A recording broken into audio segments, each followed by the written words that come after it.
Good afternoon and welcome to the Bucknuts Happy Hour. I'm Patrick Murphy from Bucknuts and 247 Sports.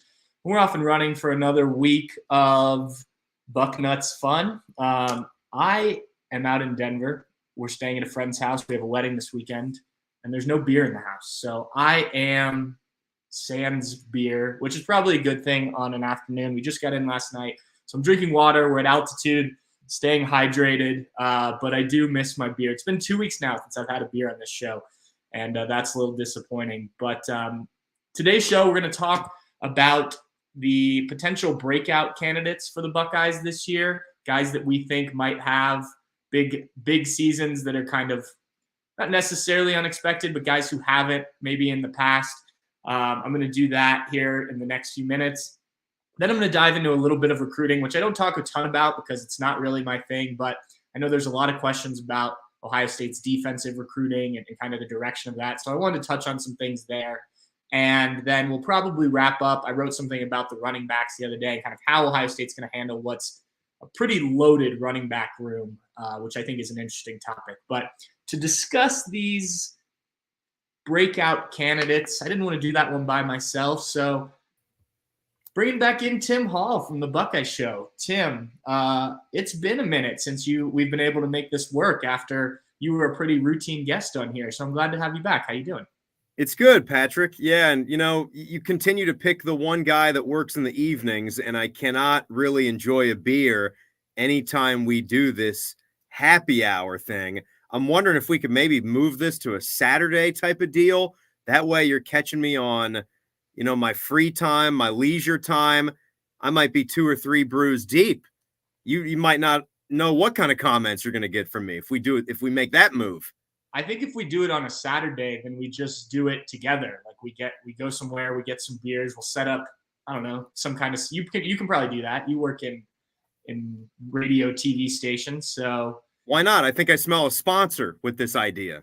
Yeah. Let's talk about this. I like we get out to a microbrew for something like this. Yeah, I mean, I'm good with me. I'll drink whatever. So we could go to we could go anywhere. We could sit in your backyard if you want to do that. But we could do a little putting green happy hour. I don't do that very often, so I'd be pretty terrible. But we could do Fine. it. Get your son involved. It could be a whole Tim Hall family experience. I mean, I think that sounds great, man. I mean, right. I don't have to worry about what I'm going to talk about on the show afterwards. We are actually going to share this topic. So that will be fun. I'm going to bring Tyvis into this discussion. Tyvis Powell, everybody knows and loves so well, who joins me a lot for our show. So we'll do this later tonight. And it's interesting. The more topics like this, I generally like to just throw them in the brain for about 5 minutes, walk around the house, and then see what spits out. And originally, this came pretty easy to me. And then, like anything, the more you sit back and think about it, you're like, oh, yeah, there's this guy. Oh, who would qualify? Because I think the fun thing about a breakout player discussion, he might be a guy that's been on the team for quite a bit. Yeah. It doesn't necessarily have to be a true freshman. We've got some true freshman phenoms that might fit for this discussion as well. But there could be some guys, especially I can think of on defense, that we've been talking about for a little bit. They've got some playing time. They got some starts under their belt. But have they really broken out? Have they had that true breakout season yet? There might be some guys sniffing around with first-round projections that still might need their breakout season, if you know what I mean. Yeah, so I think that's a nice tease into this. And for those of you watching this live, if you want to throw your thoughts on breakout candidates in the comment section, I'll read some of those as we go. But Tim, let's start this off. I did it kind of in a ranking order. I don't know how you listed them, but you would go ahead and go first. Give us one of your guys who you think is going to. We're doing basically a top 5, so to speak. Yeah. So if I start out at the beginning, because I tried to put the guy that I thought was maybe the most fringe guy at being in this, I could understand if you wanted to argue like, oh, no, I wouldn't really count him as a breakout watch guy, but in my mind, I do. And I think that guy is Cam Martinez for Ohio State. And the reason why is because he came in here as a pretty highly touted recruit. It was a good win getting this guy down from Michigan. We weren't really sure how he was going to fit in position-wise, where he was going to play for Ohio State. But I think as he's kind of progressed through these last 2 years, and certainly the spring that he's had, he seems to be pretty much steadily the guy, the starter at the nickel safety, the nickel corner, whatever you want to call that, slot corner, slot safety position that the Buckeyes are going to run back there. And I just, we've seen flashes from him in the past. We haven't really seen him have one of those Ronnie Hickman or Lathan Ransom type seasons. And I think he's everything that Ohio State football is about. I think Cam Martinez checks a lot of boxes. He's a guy that you can tell really, really wants to be here and is locked in and focused and committed into what this next season needs to be for him. And you look at the eligibility that he's got left too. I think he would have one more, correct, Pat, with dipping back into the super season year. I think academically he's a senior, but has one more year of eligibility. So I like it. The guy's athletic. The guy tackles well. I think he's a perfectly sane choice for breakout player, because you go back and aside the one interception, which was taken back 61 yards for a touchdown. He didn't have one last year, but he's gotten some more playing time. Snap count was up last year, and I think he could put up some numbers now. I think that's a good one. He's going to have to. He was the first team guy in spring at that nickel position. Yeah. Obviously, they brought in Jihad Carter, who I think is going to be on the field now. I think they've realized that Jihad Carter can play some different roles. It's not just that position that he's set for. So, look, Cameron Martinez is interesting. He was a high school quarterback, dual threat, ran the ball a lot, didn't throw it a ton, and they just saw athleticism. And credit to our friend over at Rivals in the podcast, Jeremy Birmingham, who saw him play, and I don't know if people know this, but kind of brought him to the attention of Ohio State. When he saw him play, he's playing quarterback. He's like, I don't know what you do with this guy, but it seems like too good of a football player. Yeah. And it's and kind you of mentioned he was a quarterback, and a damn good quarterback, and the Gatorade High School Football Player of the Year up north. And you mentioned that about Jihad Carter too. Not to say that we don't wish. Of course, we wish him well. I think he was nicked up here in the spring, so him getting healthy is going to be huge. And of course, I think he's going to get a snap count. You always need to focus on a 2 deep at the very least, sometimes a 3 deep. You never know with what can happen with injuries. But a lot of times we will kind of assume as fans when we bring in a transfer, especially someone who has put up some numbers for his previous team, and we might forget about the incumbents, the guys that have been in this program. But I would always say lean towards the guys that have been here, the guys that have been putting in that work and have those relationships built up with their teammates, and more importantly, their position coaches. So I think that's what you got here. It's not a knock on Jihad Carter. Guy made a move. It was a good move. Ohio State wanted him. He's been welcomed with open arms, and I hope he plays good football, but I'd slide towards, like we're talking about with Cam here for this one. Yeah, I do think experience in the program certainly helps. The first guy I listed is kind of my biggest, I don't know if you call it a surprise, probably is going to be a surprise, but my biggest bold prediction, I guess. And I went with Hiro Kanu, the defensive tackle. Now, I felt better about this because I've been thinking about this for a while. I've been meaning to write this kind of story. I felt better about this before Ohio State brought in Tywone Malone from the transfer portal. But if you look at the defensive tackle position, you've got Michael Hall Jr., you've got Ty Hamilton, and you've got Tyleik Williams, are kind of the three that we knew would be the defensive tackle rotation. And I thought, okay, Hiro Kanu's a guy who they really liked and was still pretty raw last year. And I talked to Hiro at the job fair, NIL fair, whatever they call it. You could just, in talking to him, he understood the game more than when he got here a year ago, or even when we talked to him, when he was on visits in high school. So I think he's made a big step. Now, you bring in Tywone Malone, a guy who played at Ole Miss in the SEC, and so maybe that bumps him kind of to the potentially the fifth guy. Jaden McKenzie's also in the mix there. But it wouldn't surprise me if Hiro Kanu sort of works his way into a bigger role than people expect, especially if they have an injury at defensive tackle somewhere, and we know that position tends to get nicked up. We saw it last year quite a bit, especially with Mike Hall Jr. So he's a guy I think that could be a kind of a surprising guy to break out and maybe not have a huge impact, but a bigger impact than people think, and work his way into something, especially going forward into the years to come. There was a TV piece that I think it was NBC Sports did on him, on Hero, and Pat, it must have been around one of the high school all-star games. I don't know which, correct me if I'm wrong, which one NBC has, if that's the Army or the Under Armour All-American, one of those. And they're talking to, his family, his teammates, his coaches at his high school. And boy, you talk about what a character guy, first and foremost, Ohio State is getting with him. And the fact that he's an international and he comes from Germany makes this such an interesting dynamic. And he might be on the 3 deep right now. I might call him a great dark horse guy. I might even go like with the guy that might start in Ty Hamilton for a breakout watch, because we know he's going to be a starter. He's going to play, and everybody's talking about Mike Hall. Maybe Ty Hamilton, local product, puts in a big year. But I love Hero, and he, again, great teammate, great kid, interesting dynamic. This might be a college football game day piece or something on the program that he comes from, that PPI recruits, the international recruiting program, which has been designed to shed some light on European kids who have a great interest in playing American football. Really interesting. I think he probably lived with a host family or something like that when he came over, but he hadn't been playing the game for all that long. And you talk about the size, speed, athleticism. It's a wonder this has worked out. Maybe rugby would have been the thing more so than your football that you like, Pat, being a Red Devils guy. But yeah, he's an interesting dude, and I'm all aboard the Hero Kanu train. Is that how you say it? Kanu? Yeah, Kanu. I've heard it said both ways.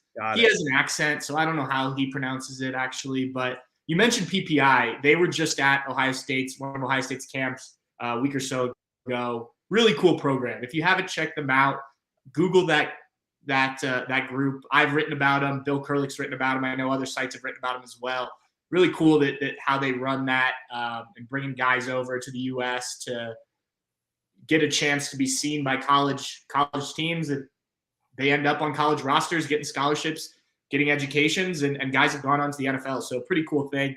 You mentioned Ty Hamilton. I did consider him. I wanted to go more bold with one, and so that's why I went that way.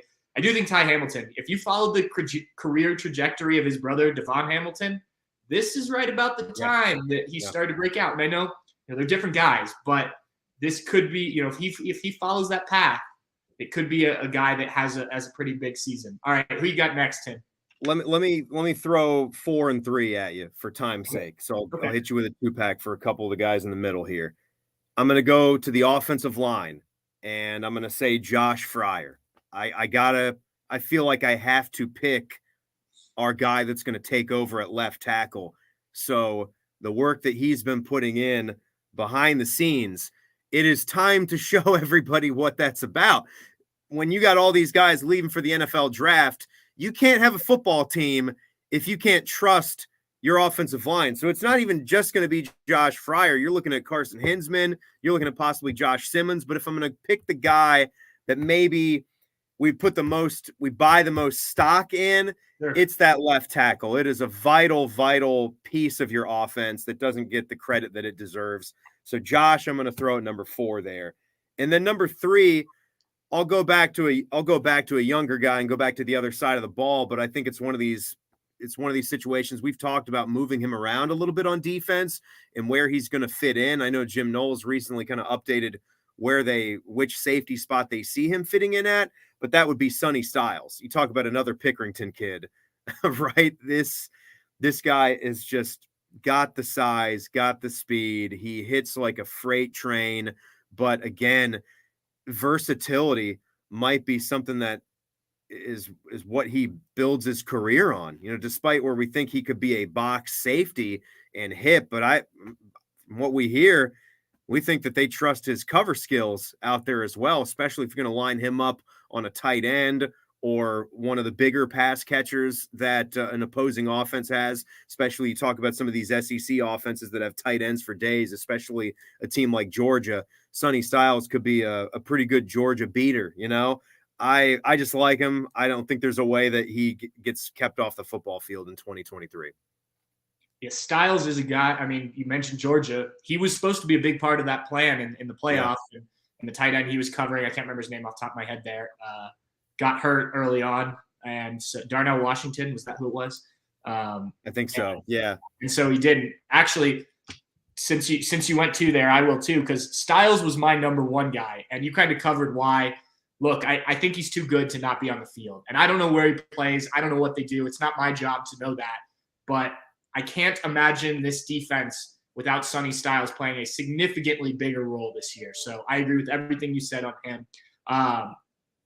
Another guy I had, kind of the second guy in the defensive line too. I'm going with Caden Curry. And I debated quite a bit between him and Kenyatta Jackson because I do think both of those guys are going to play quite a bit in that rotation that Larry Johnson has. And Kenyatta Jackson probably had the better spring. But I remembered back when Zach Harrison was talking at the NFL Combine, and here's a quote real quick. You've seen all of the JTs and the Jacks play, but one guy I'm excited about is Caden Curry. He's a freshman. He's a freshman last year. He's going to be a really good player. Just the way he moves and his motor never stops. I'm excited to see what he does. Really just everybody, but he's a guy that stands out to me as a really good player. If Zach Harrison maybe didn't live up to the billing at Ohio State, but if he's saying that about a kid he practiced with every single day, that's stuck in here. And I think what we saw from Curry early in the season, now that he's been in the program a full year, I think can be more what you see on the field. I like Kenyatta Jackson a lot. I like the two starters in JT and Jack, as Zach mentioned there. But I think you could see big things out of Caden Curry this year, rushing the passer, kind of in that rotation with those other three. Back to Sonny, because while you were talking there, I looked up the recent comments from Jim Knowles. Yeah. I think he made this near the end of spring ball, or might have been at that media availability they had when spring ball was done. And it surprised some people because, again, I talked with Tyvis about this, and you know how much he, studies the safety positions and how much he cares about this. It was kind of a shocker to him when he read that they were starting to lock Sonny Styles more in at the high safety position. It's like, wait, what? Like this guy, when you saw him, and again, it's only been a small amount of film. And I think that's what goes to show you, just because a guy might have that height and that weight doesn't mean that he can't, play back there and play center field and use ball skills and pick off the football. Again, if he can do that, if that's what you've been learning about this dude and seeing in practice, then by all means, I will trust you. And, versatility, again, that's the thing that Jim Knowles said. He said, I learned that he can handle a lot, and he's more adept at playing in a high safety position than you would think for a bigger guy. And he went on to say how, most of the time last year, we had him at the line of scrimmage or close to the line of scrimmage. So we've come up with a dual plan for him where he'll be able to compete at a high safety position because I think we're going to need him there. So that's very interesting. And then I agree with everything you said about Caden. I think Caden Curry is absolutely a dude, and it's why you feel good. You sleep well at night when you think about the depth that they have at defensive end. Again, with I think you could, I don't have him on my list here because I think he's just kind of too big time of a player, but you can make an argument that Jack Sawyer is a breakout player who's a bona fide starter and could possibly play his way into being a first round pick, a top 20 pick in the NFL draft, could be a breakout player as well. Because you looked at Jack Sawyer and you just thought numbers. I mean, big numbers from a guy like that. But Caden can be a big numbers guy too when that's his job, which is why I go, if I go into my number two before we get to the top of the list, I have the guy on the other side. I've got Kenyatta Jackson. So it's tough. I put him back to back. I just feel that Kenyatta Jackson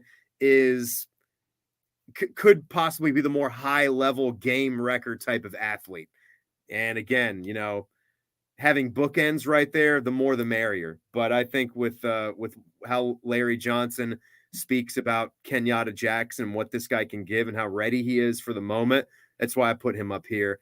I can see him even without an injury to Tuimoloau or Sawyer. He gets in the rotation and might wind up with 5 sacks by the time the season is done. Yeah, I think it's a good thing that we're talking about multiple defensive ends and not just the top 2 or 3, because they just didn't have enough in that position last year. And Kenyatta Jackson looked really good in the spring. So I think it bodes well that both you and I identified one of those guys, because I think they both have the chance to really be good. The next guy on my list is, you talked at the beginning, guy who's been in the program a lot, hasn't played a ton because of injuries and whatnot, but Mitchell Melton. And so he is a guy, if they want to use that jack position, I think he is the perfect fit.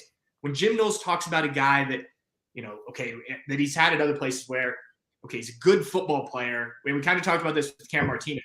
He's a good football player, but he doesn't necessarily, maybe he's a running back in high school, played defensive end or played linebacker, doesn't really fit that at the college level. And I'm not saying Mitchell Melton can't play at a specific position, linebacker, defensive end, whatever. But I think that hybrid role is perfect for him. Now, how much do the Buckeyes need to use that? I've talked about this before. I don't know if you need to use that hybrid jack position as much as Jim Knowles has used it at other places when you recruit the way Ohio State does.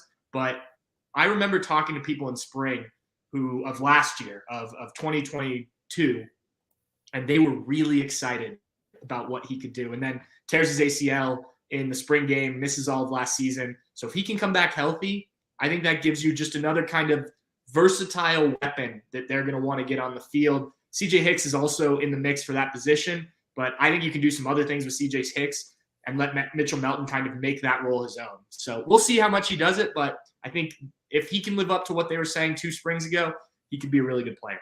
Mitchell Melton's kind of been a forgotten man, Yeah. With just the injury you mentioned. Where are we at with his health right now?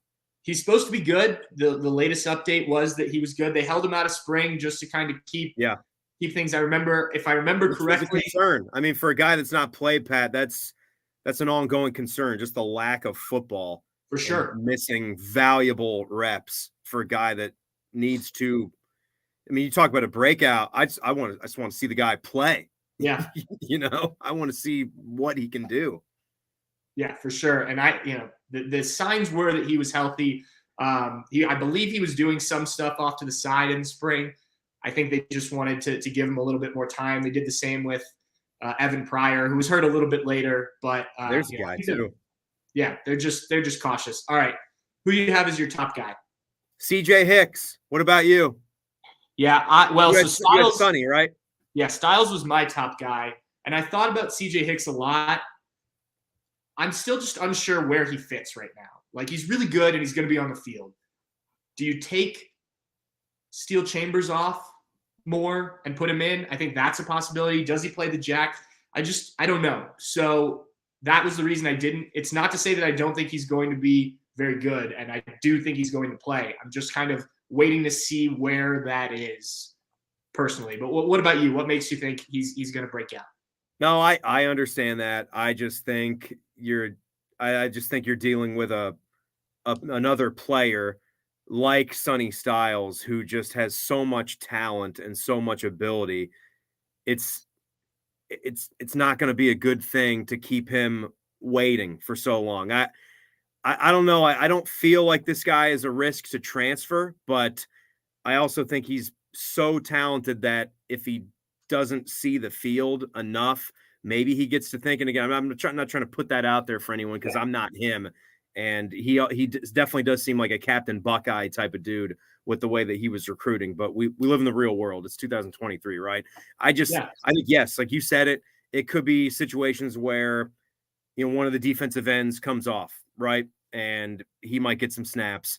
Steel Chambers and Tommy Eichenberg, as much as we love these guys, they're not going to play every single snap. Tommy might, but yeah, you said it. Steel could be a guy. He comes in and spells a little bit. As long as you're keeping guys fresh, when you get into the third and fourth quarter and you're in these grind them out football games, you're gonna need at least that second spot on the depth chart to come in and give valuable snaps. I don't care who you are. Ohio State, Georgia, Alabama, those backups, they're very, very important. And a lot of times when it's all said and done, you might not consider some of these guys to be backups. It's just that there are only 11 positions on the football field to start. But I just think he's too good, Pat. I think he was a heralded recruit. I think he's part of getting Ohio State back to having that reputation. Even the game has changed. So I'm not saying like we're going to get back to AJ Hawks and James Laurinaitis, because I just think the way the linebacker position is in today's football with the offenses you go up against, it might not ever be like that. But he's this athletic guy that can tackle, that can play in space, that can clog gaps and blow up plays. I'm just excited to see him. Yeah, I agree. And Jim Knowles said he was ready to unleash, was the word he used when we talked to him last, talking about CJ Hicks. And he said it's his job to find a way to get him on the field. That's what they're working on. How you figure it out, that's yet to be determined. But so Styles was my top guy. The other guy I had, Carson Hinsman. If he is ready to go, and he was basically the first team center throughout spring, and that was with Victor Cutler, but without Jacob James back in there. I think you can have something like you just had with Luke Whippler, where you get at least 2 years of this guy playing with the center. Maybe he's with the same quarterback for that whole time too, like Whippler was with CJ Stroud.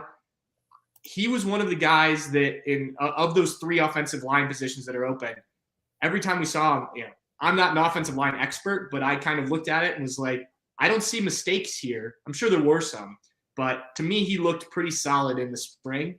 And I think right now, though they haven't named him a starter, it's kind of his position to lose at center. And that's such a key position. If you can get a young guy who's heady and can handle what it requires to be a center, like Luke Whippler did a couple of years ago, I think that only benefits you, not just this year, but even next year too.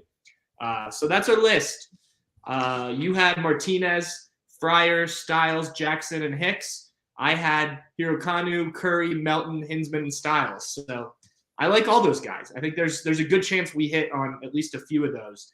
And I know you got to go here quick, but I wanted to get your quick thoughts on Bryce Sensabaugh and the Utah Jazz and just kind of the draft pick. Yeah, 2 quick thoughts on Buckeye hoops. With Bryce first. I spent some time. I graduated high school in Utah, so I worked at some wonderful golf courses out there in northern Utah. It's a beautiful place. If anybody ever has plans to go out and visit, I couldn't recommend it enough. Like fly to Salt Lake City, check out Park City, Deer Valley, some of those ski resort towns, Alta, and I really had a good time going to Jazz games when I lived there, going with my dad, and it was Weber State basketball and it was Jazz basketball for me for a couple years. I got to see Michael Jordan play. It was his last 2 years in the league. He was a wizard, and it was nuts the way the arena would fill up with Jordan jerseys. But again, not the point. I'm happy for Bryce. They hated him out there. Say that again, Pat. Even though they hated Michael out there. Oh yeah, it was crazy, man. All the beautiful blonde people in Utah, they'd wear their Jordan Wizards jerseys and they'd fill up the Delta Center, what it was called back then. You still I caught the tail end of Stockton and Malone when I was there. It was so cool. And then the eras and hoops shifted. But I love seeing Bryce go to a team that I've got a connection to. I think that's cool. And I was talking with DeVere about this, DeVere Posey, on our show the other day. I kind of can see some similarities to Donovan Mitchell, just in where they played, him being a Louisville guy.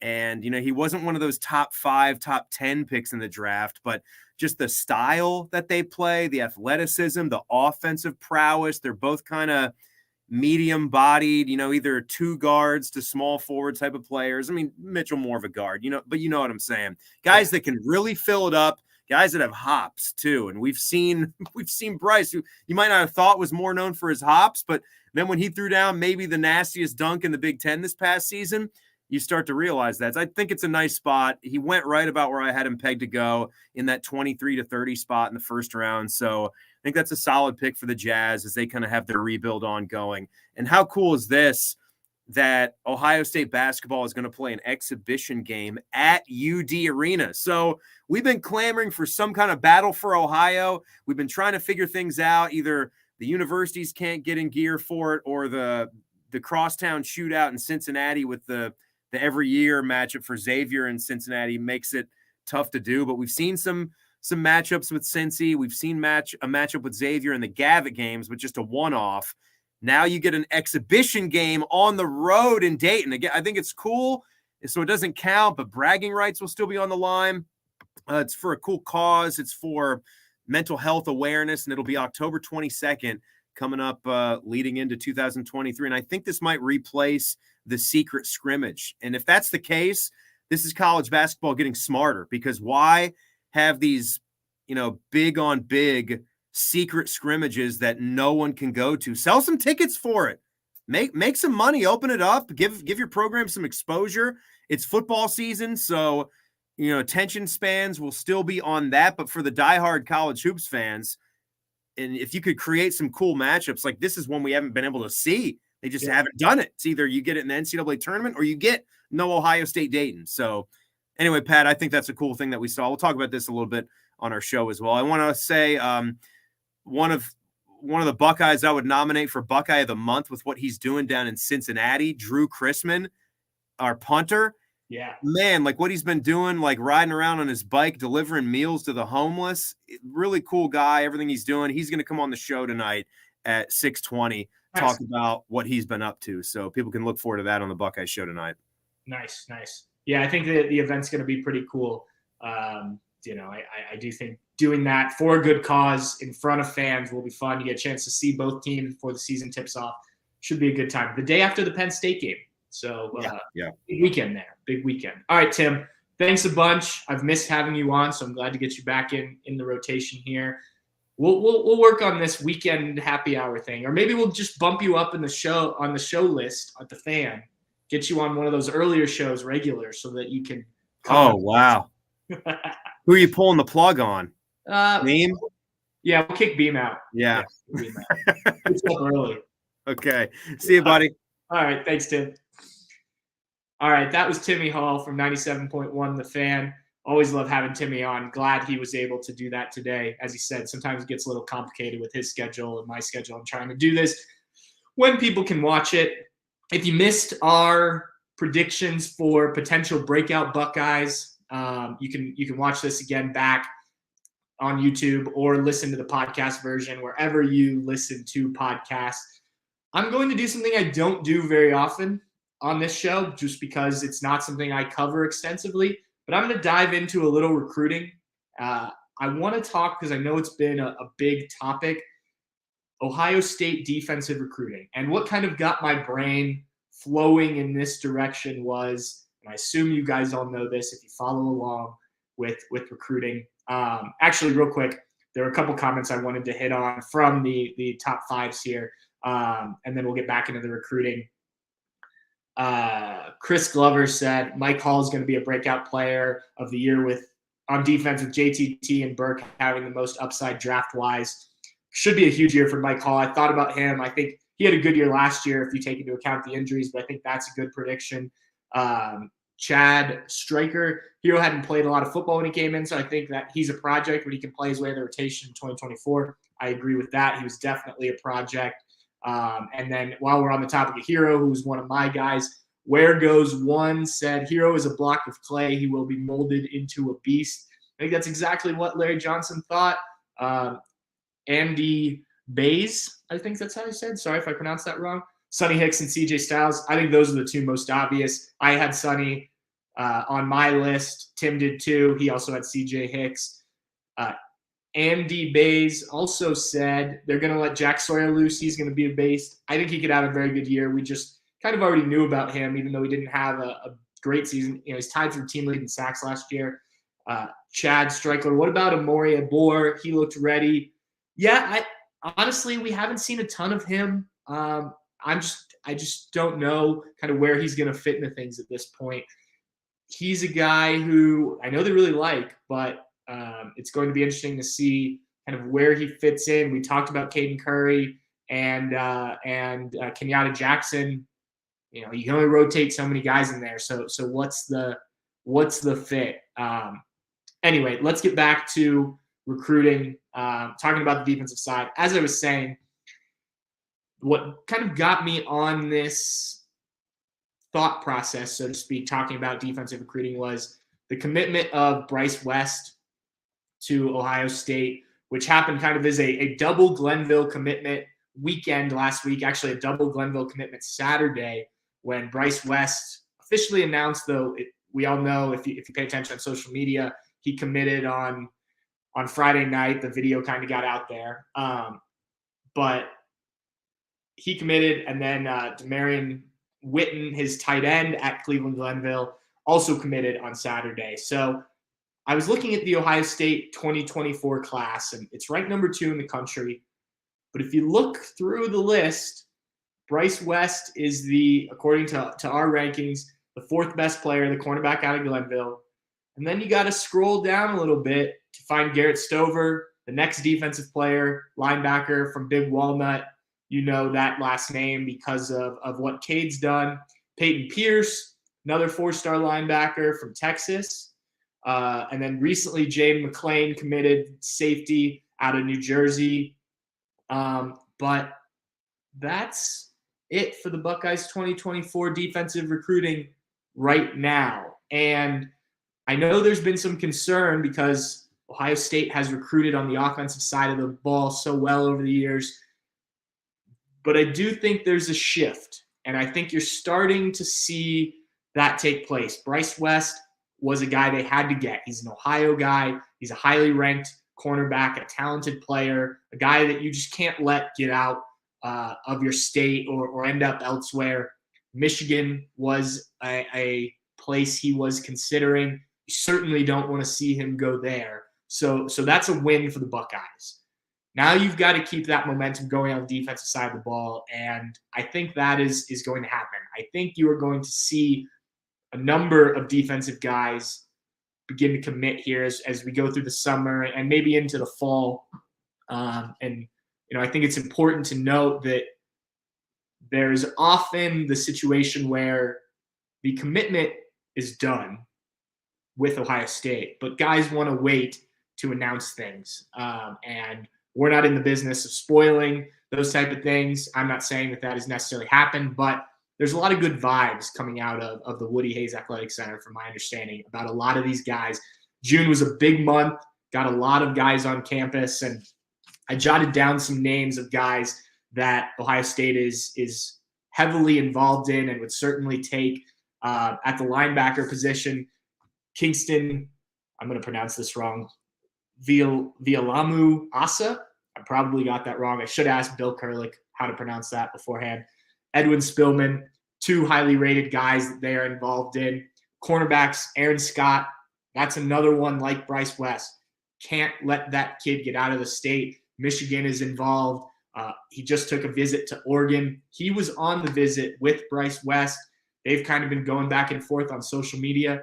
That's a must get for Ohio State. You get 2 of the top cornerbacks, not only in the state, but 2 really of the top cornerbacks in the country in this class. So Ohio State's still working on Aaron Scott, but by all accounts had a really good visit when he was here last weekend. Miles Lockhart, a guy who listed in our database as a running back, but Ohio State is recruiting him as a cornerback, kind of that slot nickel cornerback from my understanding. And he's a guy that they are really pushing for. And Kobe Black, 5-star corner, that would be a guy that obviously Ohio State is interested, very interested. They have probably some more work to do than maybe some of those other guys in terms of landing him. But if you could land a 5-star corner, that certainly speeds up the trajectory there. Kobe Black, from people I've talked to, is elite at that level. So moving to the defensive line, Edric Houston, that's a guy that I know Bill Kurlick's written a lot about on Bucknuts. He a guy that I think most people would say Ohio State feels pretty good about. It's never over till it's over in recruiting, but a guy that they certainly like, certainly been pushing for. Dylan Stewart, defensive lineman, similar boat. Marquise Lightfoot, both guys they would take in a heartbeat. That I think would help continue this defensive line that, as we're talking about breakout guys, we named 2 guys. You have 2 5-star guys in JT Tuimoloau and Jack Sawyer. Look, I'm going to be honest. The defensive line play has been underwhelming, and we could have a whole podcast about maybe why that is. and I don't want to go into that, but continuing to land good players, really good players, is going to be key to getting that back to where it was. Ohio State was in a really fortunate situation for a handful of years with the Joey Bosa, Nick Bosa, Chase Young, and not just them. I mean, there were other key guys on each of those offensive lines that played a part, and they need to get back to that. And you need to get pressure on the quarterback at a higher rate than you did a year ago. And so continuing to land top guys at that position is crucial. And that safety, KJ Bolden and Jordan Johnson-Rubel, I believe if I read this correctly when I was looking before, Johnson-Rubel is announcing this weekend. I think the crystal balls on 247 Sports, and I will pull him up here as we talk.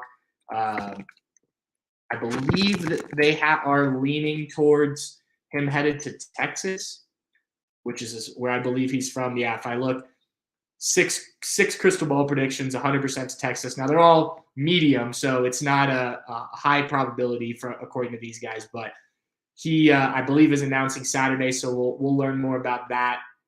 KJ Bolden, a 5-star guy that really everyone in the country would love to have on their roster.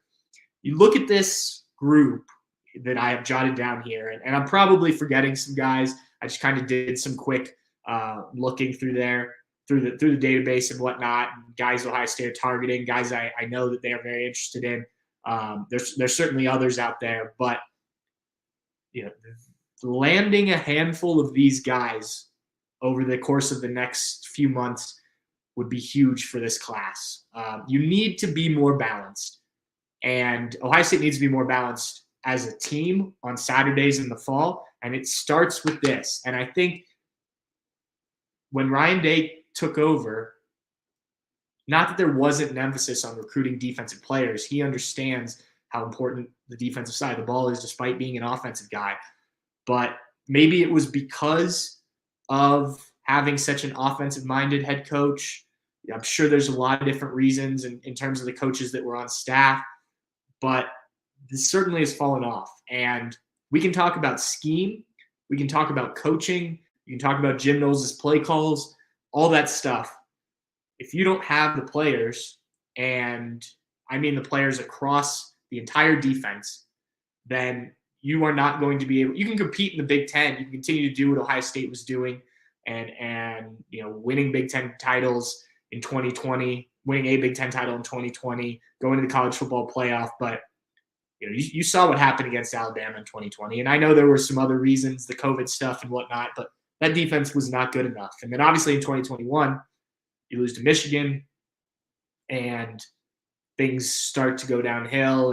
And then last year things are going well. But I think, again, say what you will about Jim Knowles' play calls and kind of the coaching all around, but you're going up against a Georgia team. And you looked at the guys they had on their defense, the guys they had on their bench defensively, it wasn't the same level. And Ohio State hung in that game. But if Ohio State, with the way their offense was playing, if you had some of the guys at the level of the guys that I just mentioned, and they've been coached up and schemed right, it all goes together, right?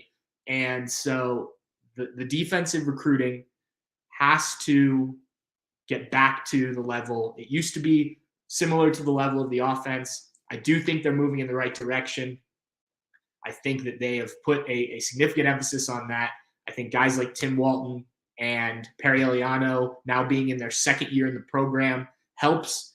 People have seen kind of what they can do at Ohio State. It's one thing to say, if you're Tim Walton, I did this in the NFL, or if you're Perry Eliano, I did this at Cincinnati. And look, guys bring up, I was talking to guys throughout June at camps, and the fact that Perry Eliano coached Sauce Gardner and the other corner from Cincinnati, I'll think of it, Kobe something. The fact that he coached two guys that were drafted high in the NFL certainly plays a part, but they want to see it on Ohio, see Ohio State do it, see those players do it at Ohio State under these coaches. Now you have a year in, you've seen it a little bit. So I think that helps. And then the other guy that I think helps a lot is having James Laurinaitis in there. And now he's a GA, so he cannot go on the road recruiting, but he can make phone calls and he can talk to kids when they're on campus. And month of June, a lot of kids came through the Woody and were at camps or visited, did official visits. And look, if you've ever talked with James Laurinaitis, and I said this when he was hired, I think the coaching side of it is great. I think he's going to do really well there. But you want a guy to sell Ohio State, and he was doing it really well at Notre Dame, a place that he wasn't as familiar with last year. Do you want a guy to sell Ohio State, a guy that cares about Ohio State, and a guy that can relate to some of these guys that are recruiting out of state as like, look, I wasn't he didn't grow up in Ohio. He came here, he developed all that. I don't think there's anyone better than James Laurinaitis. There may be guys on par with what they can sell. And I think once he is able, whether he moves into a full-time position or they change the rules and they allow more full-time coaches, once he's able to get on the road recruiting, I think you're in a really good spot. And I think you're seeing the benefits of that, all of those things kind of coming together. And I think over the course of the next few months, Buckeye fans are going to be pretty happy with the way defensive recruiting is going. I'll just leave it at that. Now I'm going to shift back over to something I know a little bit more about in terms of what I cover on a day-to-day basis, and that is back to the team and the running backs. And I wrote about this the other day, and I've written about it a couple times in various ways throughout the offseason, but Ohio State's running back room is going to be one of the more interesting things, I think, to watch with this team, and maybe one of the more interesting things in college football this year, because you know the names. You've got Travion Henderson. You've got Mayan Williams, the guys who were supposed to be kind of the co-starters last year. You have Evan Pryor, who is going to be in that mix with them, is what we heard a lot about during fall camp last year, until he suffered a knee injury and had to miss the entire season and was still out in spring as he kind of comes back, though he's supposed to be full go by the time fall camp starts. Because of that, Dallin Hayden played a lot more than I think anyone expected, than Dallin Hayden probably expected. Then you had Chip Trayanum, who was a running back at Arizona State, wanted to play running back, transfers to Ohio State last offseason because he realized, okay, my future may be at linebacker, which is what Ohio State recruited him to play coming out of high school when he was from the state of Ohio. Realized, okay, that's where my future probably lies, starts the season there, and then because of those injuries, Travion Henderson, Mayan Williams moves back to running back, kind of in an emergency capacity to give some depth at that position, and played well in limited time, and now is going to stay in the running back room. So unless I counted wrong there, that's 5 running backs that I think you could argue would start at most places, or at least play significantly in most places around the country. We know Travion Henderson would. Mayan Williams would start at a lot of places. Evan Pryor, based on what we know about Evan Pryor, we haven't seen a lot. He's only played 4 games. But the way he would, as a recruit coming out of high school, and if he develops the way we expect, I think he's a guy who by his 3rd year probably would have been on the field a lot, given health at other places. Dallin Hayden, there were certainly teams interested in him if he were going to hit the transfer portal this offseason. He was Ohio State's 3rd leading rusher last year, despite playing not significantly less snaps than kind of the other 2 combined. And then Chip Trayanum, he's played. He played at Arizona State. He played in the Pac-12. So you kind of know that he would be able to play at other places. So how do you handle this situation? And Tony Alford gets these questions a lot. He got it before last season, and he always kind of says things, these type of things tend to work themselves out, right? Now, you hope it's not their injury like it was last year, but now you're coming in with 5 guys who have a right to lay claim to needing some carries. And obviously you have to earn it every day. You can't just say, well, I did it last year if you're Dallin Hayden, for example, or, Evan Pryor was going to have a role last year. Why should I not have, you've got to earn it each day in practice. And that's going to be a key component too of who emerges. But how you keep kind of these guys all happy is going to be very interesting. And I wrote I wrote when this the other day, like I was saying, and look, Tony Alford is not backing away from this kind of challenge, so to speak. He said, I think the more the merrier, right? I mean, it's like a kid at Christmas. The more presents you got, the better, right? it is what it is. We needed every bit of depth that we could have last year. Hopefully that doesn't repeat itself, but it's always good to have depth, and competition makes everybody rise. So I think it's a good situation to be in. So yes, I agree with them 100% there. When everyone is back on the field going into fall camp, the competition is going to be pretty ridiculous at Ohio State over at the Woody. Now, how do you work that once the season starts? Alfred said, I'm absolutely going to do what's best for the team, but at the same time, we've got to do what's best for the players too. The challenge is just to get better every day for everybody. So my read on this is, well, first of all, I think it will depend on how things turn out in fall camp, obviously.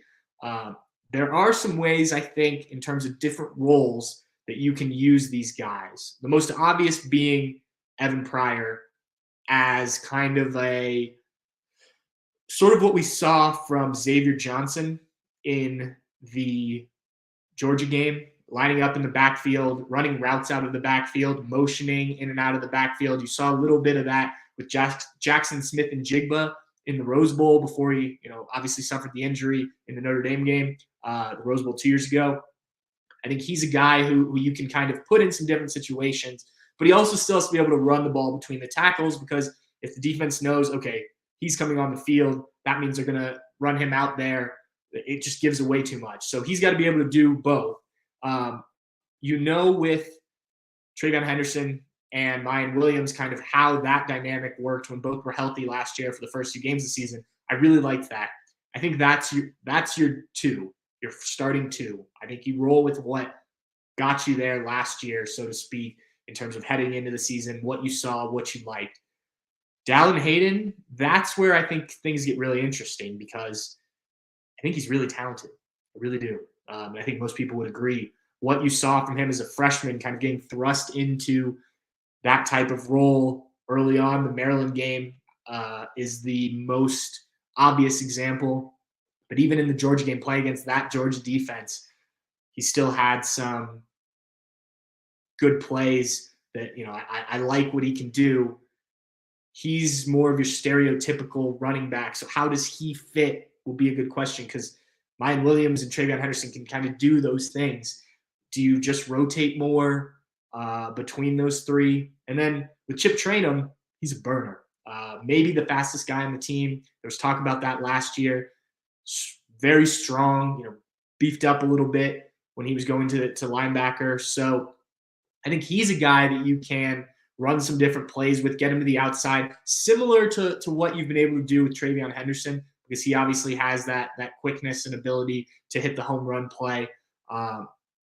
If I had to guess on what this kind of snap count situation is going to be, I would think that you end up, end of the year, assuming all 5 of these guys stay healthy, I think you end up with TreVeyon Henderson, Mayan Williams having probably significantly, maybe not significantly more, but definitely more snaps between the 2 of them than the other 3. I think you still have to find a way to get Dallin Hayden on the field, and I think Evan Pryor is a guy who can do some different things, like I said. To me, Chip Trayanum maybe is the odd man out. Maybe Dallin Hayden, takes a little bit of a lesser role, knowing that in a year, if things go right, Mayan Williams is gone, TreVeyon Henderson could leave early for the NFL. Then you're in a different situation with, okay, Dallin Hayden with experience, Evan Pryor with experience. Then I think, you recognize that the potential is out there. But yeah, I think it's going to be very tricky for Tony Alford. I think it's tough to have that many running backs, that many good running backs. It'd be one thing if they were all kind of solid, but we know what TreVeyon Henderson is when he's healthy. He just wasn't healthy last year. You saw what Mayan Williams can do. And I think he's surprised a lot of people with some of the stuff he's done at Ohio State, given kind of where he came from recruiting-wise. Those guys are really talented. I mean, like I said, they start almost anywhere in the country. So you can't take them off the field too much, in my mind. Tony Alford gets paid the big bucks to do this, so I think that you've got to trust in him to get it right. He's had to deal with somewhat similar situations before, not necessarily the 5 deep running backs, but we've seen it with J.K. Dobbins and Mike Weber. He's had other situations. So, I will certainly be paying close attention to how it's shaping up in fall camp, and then what it looks like each week in the season, and how, especially early on, how they kind of break down snaps, what situations guys are in, things like that. Because look, you have a brand new starting quarterback, you have a questionable offensive line, but an offensive line that you would expect would be able to run block. I think that you can lean on that running game quite a bit early on, and it's just a matter of who fits in where and whatnot. So that's kind of my read on the running back situation. I just there's a lot of there's a lot of questions about it, certainly. I saw a few comments come in. I want to make sure we get to these because I like that you guys comment on these things. So let me grab a couple here. Going back to the recruiting, Robert Sealstad, I think I pronounced that right. Musk gets Lightfoot, Stewart, Houston after last year's 0 for 3. Those are the defensive linemen. Look, I said it. You've got to, those 3 are all defensive linemen. Just wanted to double check my notes there. Look, you've got to keep adding talent at that position. No doubt about it. Those are I think you need at least 2 of those 3 for sure. And if you get all 3, I think it's great. Moving on here, Rose9 says, excited about all the pursuit of Southern recruits outside of Florida. Bolden and Houston, the kid from Birmingham, Alabama. Alabama has great state talent. Love to see it. Yeah, Ohio State's going to go where the talent is. And look, it looked for a while like this class was shaping up to be very Ohio focused. And that still has been the case. 7 of the players are from Ohio, but now you have 2 from Florida, 2 from Indiana, 2 from Texas, 1 from Georgia, 1 from New Jersey, 1 from Tennessee. A lot of the guys that I read out names of earlier that they're in the mix for, and that's just on the defensive side of the ball, are out-of-state guys. So Ohio State's going to go where the talent is and do their best to land those guys. Robert Seal said again, also both Scott and Bolden, can't miss on those guys.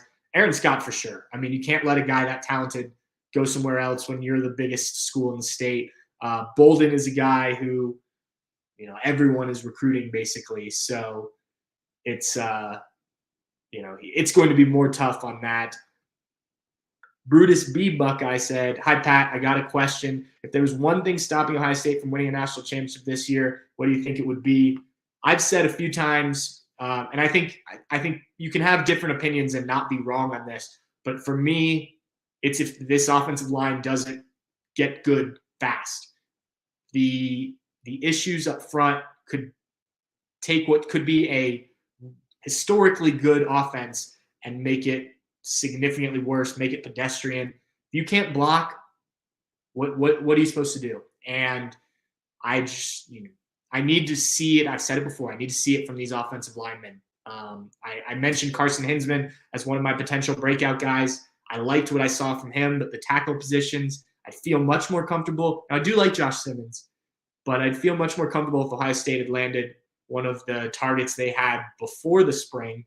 Because I think those are the guys they kind of prioritized, though I do know that they do like Josh Simmons, a guy who Justin Fry recruited and he was at UCLA. So, it may all work out great, but I'd feel more comfortable about that. Because I think those are the guys they prioritize, and B, we would have seen them. They would have been here for spring, and I think that would have been a big help to have another tackle in the mix with the guys they had at those positions and kind of getting ready as opposed to just doing it now.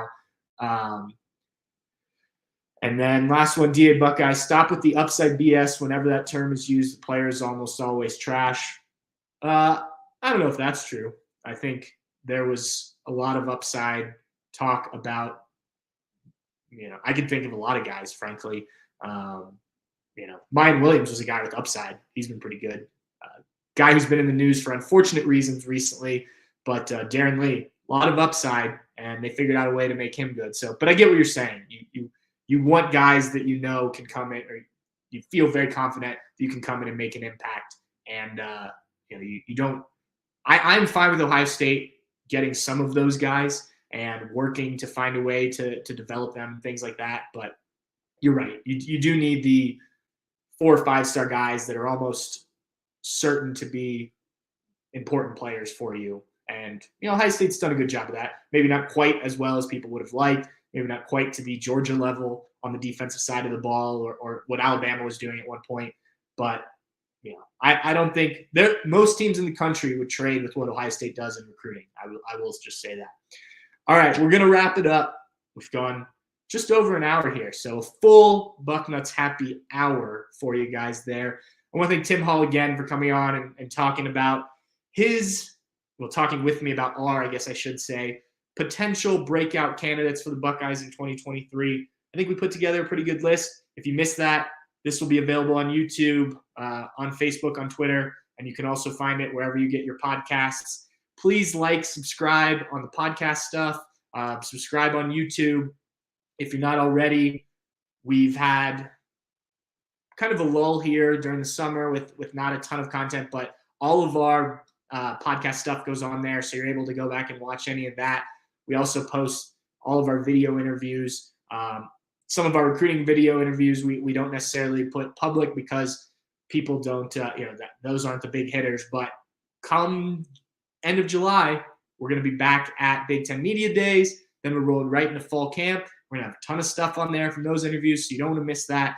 Like that, subscribe that, whatever it is on YouTube. And if you want notifications, hit that little bell button. That'll let you know when we post things.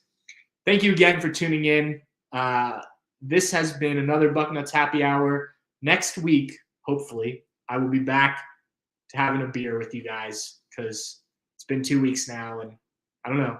I'm thirsty. But anyway, I don't have anything to cheers. I finished my water while we were doing this.